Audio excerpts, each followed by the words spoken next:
everyone, welcome to 4Sides TV. Today we have a special discussion on the Dragon Eyes Taiwan. To discuss on, we have Mr. Sudhakar Sharma, the editor of 4Sides TV English. Welcome sir, welcome to 4Sides Studio. Thank you. So firstly, at the onset, why is China hellbent on gaining control over Taiwan? Yeah, this is a wonderful question to start with, I believe, because there are n number of factors, both explicit and implicit, which go behind the stand of China to annex Taiwan.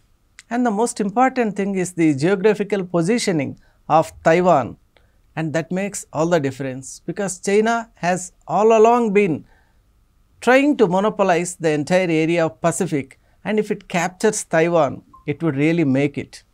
And that is the thing, that China is really hell-bent, because the strategic positioning really makes all the difference. Taiwan, as you know, is lying on the southeast of China, around 120 miles we can say, when you take the sea distance, and it falls in the western Pacific. So what happens is that it is lying in the area which is northeast and southeast of China. When you find a kind of geographical positioning of such a nature, you would really feel that that would be the ideal location for China to establish its supremacy, and by doing so, there will be a lot of change. A sea of changes could eventually follow and make a difference to China. And that is why China is really interested towards capturing Taiwan. The other thing is, as you all know, it is about the semiconductor industry. Actually, Taiwan has got a kind of monopoly. It is really giving 90% of semiconductor microchips to the world. So, when it gives a quantum to the extent of 90% of integrated advanced chips to the industry, naturally China will be in a position to make that profit its own. It wants to gain that profit. It wants to take a lead industrially, and there is also another point. China, by gaining control over the semiconductor industry, wants to regulate the whole world. If any country falls in line with its own policies, it would really start exporting. Otherwise, it would put a kind of sanction over it. So, China wants to regulate the world through the integrated chips. And the other thing is what everyone knows about China. It has got a kind of inherent land appetite. China, through its unique policy of one China, it wants to grab land wherever it is available across the territories, across the regionalities. You see the port of Sri Lanka being ceded by China, and you also see that a considerable portion of Nepal is under the control of China, and the exile of Tibet by China.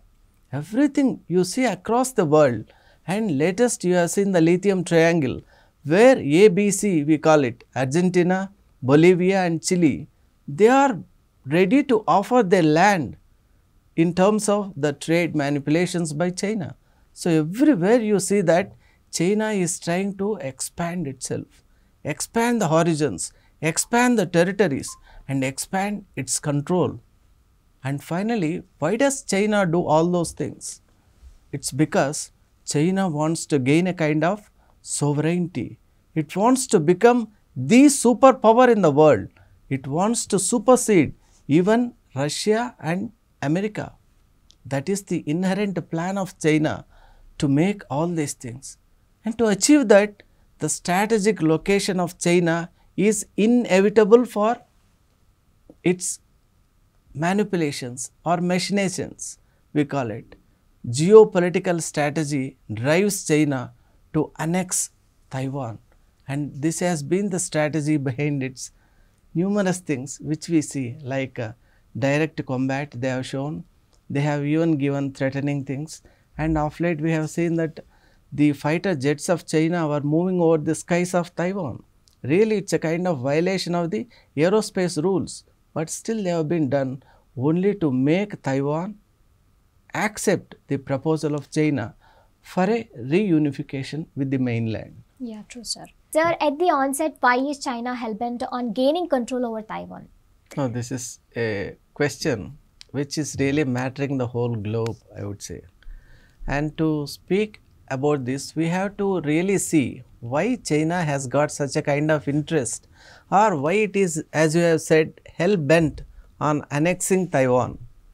The real reason is that the geographical positioning of Taiwan is such that China would never wish to go away from it. The strategic positioning is such that of Taiwan. The Taiwan, as you all know, lies 120 kilometers the sea distance from southeast of China. And the other thing is, it is in the western sphere of the Pacific Ocean, lying between southeast and northeast of Asia. This global positioning is something which is very vital for the growth of Taiwan, and that is why China wants to have a kind of sovereignty over that place. In and through the accession of that place, it can really achieve considerable influence over the whole world. For example, I would say the US has got important air bases at Guam and Hawaii Islands, that everyone knows. If China were to take control over Taiwan, definitely it will have the effect over the military of US also. Considerable impact will be there during that sea route. That is why China wants to really make an impact by annexing Taiwan and making things fall into its place. Sir, as you have mentioned now, is China like, you have told about the geography of China. Yes, geography plays an important role. Yes. Is that the only priority of China, or does it have any ideology, commercial ideologies? Yeah, this is really nice because commercial ideology is always there. When you say China, China is inseparable from commerciality of view. China is always thinking about a thing with a commercial view only. It adds only commercial value to everything in the world. And in this particular thing, when you see Taiwan, Taiwan is home to the semiconductor industry. In fact, it produces and it advances advanced chips, micro integrated chips of highest quality, around 90% to the whole world. This is really staggering because 90% of the advanced integrated chips are from Taiwan only. And apart from that, there is a plenty of reserves of semiconductors. Nearly about 60% of the world reserves are with Taiwan. This huge reserve base makes China to grab that particular place, not only for its industrial benefit, but China has got a kind of implicit interest. In and through the control over semiconductors, it wants to regulate the whole world. As you all know, the whole world is in need of semiconductor chips, and if they have to really get export from China, they have to really fall into the ideology of China. Otherwise, it would not be giving that type of thing, that type of export. It would be only giving sanctions to those countries which would not go in line with their own set policies. That is why China has got this dual interest over the commercial angle, and that is why it is really trying to get the control over Taiwan by hook or by crook. Sir, what are the historical events that really led in creation of the Taiwan? Yeah, before moving on to the history, I would also, the previous question you have asked me about the interest about commercial angle we have discussed. The other important aspect is China, as you all know, has got a kind of land appetite. So that type of thing, what it has is, it wants to gain land, it wants to expand its frontiers more and more, ever and ever. This nature of China has really resulted in getting land from various countries. As the reports are going, we see that Nepal has given considerable part of its land, mainland, to China, and Sri Lankan harbor is with China. And not only that, China's trading partners like you say Argentina, Bolivia, Chile, they are also ready to give so much in terms of land to China to establish their own factory premises or industrial growth or for ceding it straight away. You have seen China capturing so many islands, and the best thing is that you find China has completely annexed Tibet. Tibet was an independent sovereign nation, but now China says that it's a part of Tibet is a part of its own country, that is the larger mainland of China. When you see China expanding unethically, illegally this way, you really doubt what are the real intentions behind it. And when China really wants to make such a move, we can perceive that there is a tendency for China to become a superpower. I think that really looms large because China wants to become a superpower by itself. You may ask as to why this happens and how it happens. China wants to supersede both Russia and America by regulations, and by usurping power in other countries, it wants to take the lead and it wants to emerge as the lone superpower in the whole world. Okay. So, sir, now as you have mentioned few countries, so Yes. are they advantageous to this? Yeah, definitely. Now, when you see that China is really trying to make something out of Taiwan, and by gaining control over Taiwan, definitely the position of America will be weakened. It will be destabilized because its military operations will get affected considerably, and that is not a good sign, because if China emerges a clear leader against America, the world will really have a lot of problem, and the world will undergo a sea change in its geopolitical manipulations, and these things are not good for the world at the present moment or at any times to come. That is why there is a kind of concern across the world to contain the evil designs of China at any cost. Yeah, sir. So, what are the historical events that really led to the creation of Taiwan? Yeah, this is quite interesting because history has got a lot of effect upon this particular issue. When we see the 17th century rule of Qing dynasty, it was ruling the mainland of China as well as Taiwan. The island of Taiwan, which is an amalgamation of 167 naturally formed islands in the Pacific Ocean.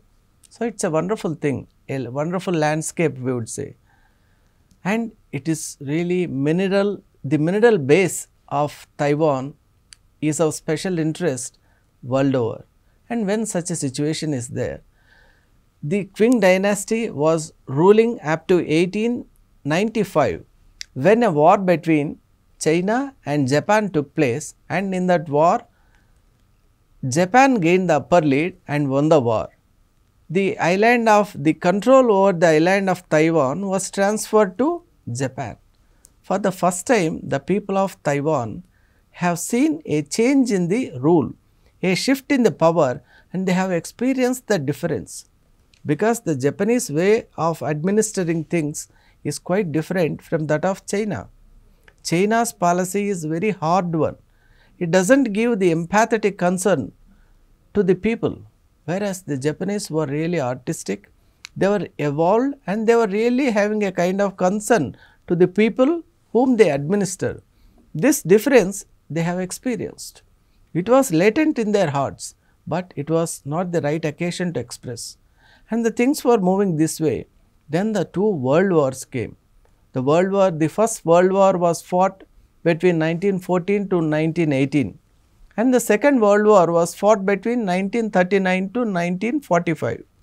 And in the second world war, China gained the land of Taiwan once again, because Japan lost that war and it has to concede the power also.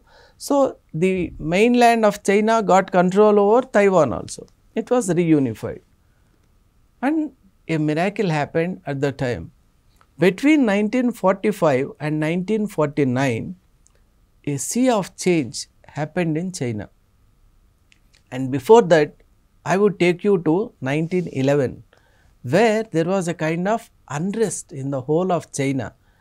The people lost interest in the imperial power or the Qing dynasty, and people were interested in going towards a kind of democratization. So, that element came to surface between 1945 and 1949. There were two prominent leaders of that time. One was Mao Zedong, we call him Mao, the communist leader, and the other person was the commander of a particular unit which was really influential in China, and he was Chiang Kai-shek. Chiang Kai-shek had a kind of nationalistic view, whereas quite contrast to that, Mao was harboring the views of communism. So, that schism happened between these two ideologies, and then finally this Chiang Kai-shek with his followers fled to Taiwan and established and declared sovereignty for that particular land as Taiwan. Again, they have already separated, so why are they again back to China, sir? Actually, the war, when the Second World War, during that time, when Japan lost the war, the land naturally, the control over the land naturally shifted to the China mainland. But the differences were so strong, they were uncontainable, and people, as I said earlier, they understood how the power, how they can experience a different power, because they have already seen the rule of Japan over that particular land, and they were quite evident that some such change was really a welcome sign. That is why this kind of shift took place, and Taiwan declared itself as a kind of sovereign entity. It became an independent nation by itself in 1949 under the rule of Chiang Kai-shek. So, in the grand rule of this Chinese, why is Taiwan not willing to be a part, and will it be a loss to China if Taiwan is going to separate? Oh, this is really truly wonderful thing you have asked, because I would say that if Taiwan were not to be a part of China, Taiwan is not going to lose anything. In fact, it would be quite happy to evolve as a nation by itself, but the loss would be disastrous for China. China is already at a brink of economic disaster, and in the days to come, if the inflation is raising, interest rates, there is a problem with interest rates. Actually, you have seen that the commercial activity of China has come down, economic activity has slowed down. All these things, they are getting added up, and once, if anything happens, if a country like Taiwan joins with China, then that would be a real benefit for China. Otherwise, it would be a grave loss. Sir, now East China, like if we compare the geography of China, if now Taiwan is going to separate, how much percentage with the population, with the geography of China would be? Would be? Yeah. Actually, what I would say is that the mainland of China has got a considerable interest in bringing Taiwan into its fold, but the people of Taiwan are not willing. You have to take the element of people's interest into consideration when you really take such gigantic political decisions. They call it plebiscite. The interest of the people to align with the mainland must be there before making any such move a reality. But that was not the thing which is really seen now. When you question any part of the Taiwanese segment, there was a kind of repulsion in everyone towards the mainland of China, because no one in the world would be happy with the Chinese rule. We have seen how Tibet is being put to such great distress, suffering, sorrow. Years are passing, but still that depression is still with them. You have seen how the newly acquired Hong Kong is going through a period of trauma, because China has violated the rule of the basic law. during the kind of reunification, and it has established its own national security law, which is against the interests of the people of Hong Kong. And we have seen elsewhere also how China is really making people feel disgust towards its own rule. Even our neighbor Pakistan is also having a tough time with the China, because when they make an agreement, they make a set of rules, and while really implementing them, they change it completely. They do it something diametrically different way. That is why we say that the people of Taiwan would never be interested in reunifying with the mainland of China. Sir, as you have mentioned, so to the Cold War between the China and Taiwan, Yes. what are the international reactions? Yes, definitely. When a thing of such a great magnitude happens, naturally there would be a kind of interest and interaction and response by the global countries. The world, I think, stays divided in their opinion regarding the contention of China to access control over Taiwan, because those countries which are gaining favor from China would naturally be silent or would vocal their expression, saying that this land of Taiwan belongs to China only. But the international community as a majority, I would say, on this particular date also is very clear that Taiwan is a sovereign country and China has got nothing to do with it. UN might not have accepted this, but everyone, even Taiwan was taking part in the Olympics also. It was taking part in the Olympics as a separate entity. It was never a part of China. So, Taiwan would never be willing to be a part of China. It is all due to the very policies of China which are detrimental to the interests of the people who are there. And China wants to exploit the reserves. As we have seen earlier, the semiconductor material like germanium is there in large quantities. So, really Taiwan would not be willing to shake its hands with China anymore. Yeah. Yeah, sir. So finally, so what are how should we visualize the policy dictatorship of Chinese? Yeah, definitely. I would say that we have to really, when we see in the international terms, we understand pretty well that the Chinese international diplomacy is nothing but a reflection of its own vested interests and nothing more than that. China wants to grab Taiwan purely for its commercial interests, for its selfish ends and nothing more than that.